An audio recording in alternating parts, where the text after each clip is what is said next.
ये कहानी एक खूबसूरत टिनी चिड़िया की है जो एक जंगल में बरगद के पेड़ के ऊपर अकेली रहती थी। उसका कोई घर नहीं था। एक दिन एक कौवा उस टिनी चिड़िया के पास आता है। अरे चिड़िया बहन, 2 दिन बाद नया साल आने वाला है। तुमने अभी तक घर नहीं बनाया। तुम्हें पता है मिनी कोयल जो इस जंगल की महारानी है, उसके महल में नए साल की पार्टी है और वो सभी पक्षियों को आमंत्रित करेंगी जिसका घर होगा। क्या? पर मेरे पास तो घर ही नहीं है। अरे चिड़िया बहन, उस पार्टी में एक से बढ़कर एक भोजन की व्यवस्था होगी। तरह तरह के पकवान की व्यवस्था है, भोजन की व्यवस्था है।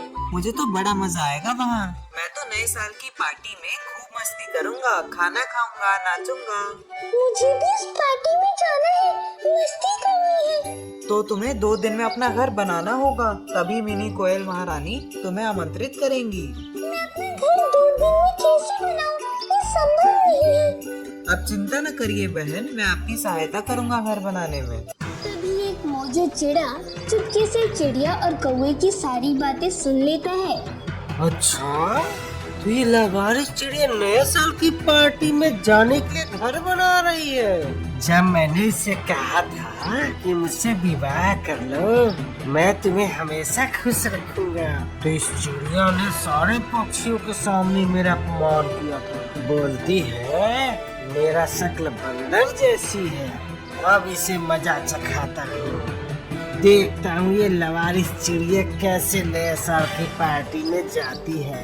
इधर चिड़िया कौवे के साथ धीरे धीरे घर बनाने लगती है। एक दिन गुजर जाता है। अब नए साल की पार्टी में सिर्फ एक ही दिन बचा था और चिड़िया का घर अभी आधा ही बना था। कौवे भाई साहब, मुझे नहीं लगता कि मेरा घर एक दिन में पूरा हो पाएगा। अरे बन जाएगा चिड़िया बहन, अब तक हमने आधा घर तो बना ही लिया आपका। दोपहर तक पूरा बन जाएगा। तब तक मिनी महारानी के गुलाम भी आ जाएंगे, सभी पक्षियों को आमंत्रित कर रहे हैं। तब तक तुम्हारा घर तैयार हो जाएगा। चिड़िया और कौवा मिलकर घर बनाने में लग जाते हैं। चिड़िया बहन, आपके घर तो बन गया, बस थोड़ा सा घास और चाहिए, फिर आपका घर पूरा तैयार हो जाएगा। चलो फिर हम दोनों मिलकर घास ले आते हैं। इससे मेरा घर भी दोपहर से पहले बन जाएगा और फिर मैं भी नए साल की पार्टी में जाऊंगी। चिड़िया की खुशी का ठिकाना नहीं था। उसका घर भी बनने को आया था और वो नए साल की पार्टी में भी सारे पक्षियों के साथ जा सकती है। दोनों उड़ते हुए घास लेने चले जाते हैं। तभी मोजू चिड़ा वहाँ आता है। अच्छा, तो इस चिड़िया ने कौवे के साथ मिलकर घर बना ही लिया, पर मैंने तो किसी भी अवस्था में नए साल की पार्टी में जाने नहीं दूंगा। इससे पहले वो यहाँ आ जाए, मुझे इस चिड़िया का घर तोड़ना ही होगा। मोजो चिड़ा चिड़िया के बनाए सारे घर को तोड़-फोड़ कर चला जाता है। इधर तीनी चिड़िया और कौवा उड़ते हुए घास लेकर आते हैं। चिड़िया बहन, आपका घर दोपहर से पहले ही पूरा बन जाएगा। अब आपको नए साल की पार्टी में आने से कोई नहीं रोक सकता। हाँ कौवा भाई साहब, अगर आपके साथ न होता तो मैं इस कार्य को कभी सफल नहीं कर पाती। दोनों उड़ते हुए चिड़िया के बनाए घर के पास आते हैं। वहाँ पहुँचने के बाद दोनों के होश उड़ जाते हैं। अरे मेरा घर कहाँ चला गया? अभी तो हमने मेरा घर यहीं बनाया था, फिर अचानक यहाँ से कहाँ चला गया? लगता है किसी ने जानबूझकर तुम्हारा घर तोड़ा है। शायद कोई है जो तुम्हें पार्टी में नहीं जाने दे रहा, पर कौन हो सकता है वो? किसने किया होगा ऐसा? मुझे पता है ये कार्य किसने किया है। वही मोजो चिड़ा। कौन है वो बहन जी? मोजो चिड़ा ने ये सब किया होगा। मैंने उस लफंगे से शादी करने से इनकार कर दिया था। लगता है उसने उसी का बदला लिया मुझसे। तभी मोजो चिड़ा हंसते हुए वहाँ आता है। अरे महारानी, मिनी कोयल के यहाँ तो बहुत अच्छा भोजन बना है। इतने सारे फल हैं, फ्रूट है, जिसे जितना मन होगा उतना खा सकता है। मैं तो खूब दबा दबा के खाऊंगा। तुमने ये सही नहीं किया मोजो। तभी वहाँ मिनी कोयल महारानी के गुलाम पक्षी कौवे और चिड़िया के पास उड़ते हुए आते हैं। कौवा, तुम्हारा कोई घर है? हाँ, वो सामने मेरा घर है। ये लो तुम्हारा आमंत्रण पत्र। कल सुबह महारानी के दरबार में आ जाना। नए साल की पार्टी में खूब मस्ती करना। मैं जरूर आऊंगा। ओए चिड़ा, तुम्हारा कोई घर है? सरकार, ये रहा मेरा घर। ये लो तुम्हारा आमंत्रण पत्र, कल सुबह तुम भी आ जाना। मैं तो जरूर आऊंगा।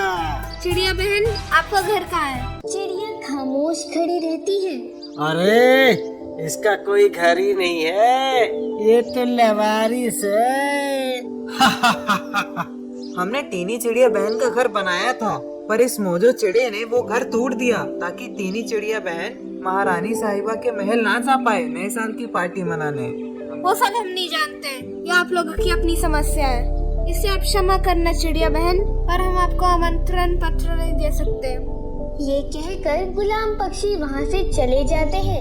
टीनी चिड़िया बहुत दुखी हो जाती है कि उसे नए साल की पार्टी में जाने का मौका नहीं मिल पाया। वो रोती रोती वहीं पेड़ पर बैठ जाती है। अगले दिन सुबह सारे पक्षी खुशी खुशी महारानी के दरबार में जाते हैं। तभी मोजो चिड़ा टीनी चिड़िया के पास आता है। अरे अरे, ये क्या हो गया? इस बेचारी चिड़िया को तो मौका ही नहीं मिला नए साल की पार्टी में जाने का। सारे पक्षी कितने खुश होकर गए नए साल की पार्टी में। मोजो चिड़ा, जाओ यहाँ से, वरना मैं तुम्हें बहुत मारूंगा। हाँ, जाता हूँ। तुम रोते बैठे इस बेचारी के साथ। ये कहकर मोजो चिड़ा वहाँ से चला जाता है। कौवे भाई, आप नहीं जा रहे नए साल की पार्टी में? नहीं चिड़िया बहन, मैं आपके पास ही रहूंगा। जब आप भी नहीं जा रही तो मैं वहाँ जाकर क्या करूँगा? नहीं कौवे भाई साहब, आप क्यों मेरे कारण अपनी खुशी बर्बाद कर रही हैं? आप जाइए, मैं यहीं बैठी हूँ। तभी वहाँ मिनी कोयल, जो जंगल की महारानी है, वो सारे पक्षियों के साथ उड़ते हुए चिड़िया और कौवे के पास आती है। अरे महारानी जी, आप यहाँ? चिड़िया बहन जी, मुझे सब पता चल गया कि कैसे तुमने अपना घर बनाने में अपना योगदान दिया और कैसे इस मोजो चिड़ी ने तुम्हारे साथ धोखा किया। अब मैं नए साल की पार्टी यहीं मनाऊंगी और तुम्हारे लिए मेरे गुलाम इस जंगल में सबसे बड़ा घर बनाएंगे। आओ, हम मिलकर नए साल की पार्टी करते हैं और इस मोजो चिड़ी को इस जंगल से निष्कासित करते हैं। आपका बहुत बहुत धन्यवाद महारानी जी।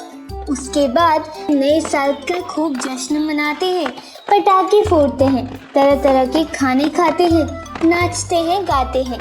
इस तरह टीनी चिड़िया की नए साल की पार्टी भी हो गई। इस कहानी से हमें ये शिक्षा मिलती है कि जो बुरा कार्य करता है उसे एक न एक दिन दंड जरूर मिलता है।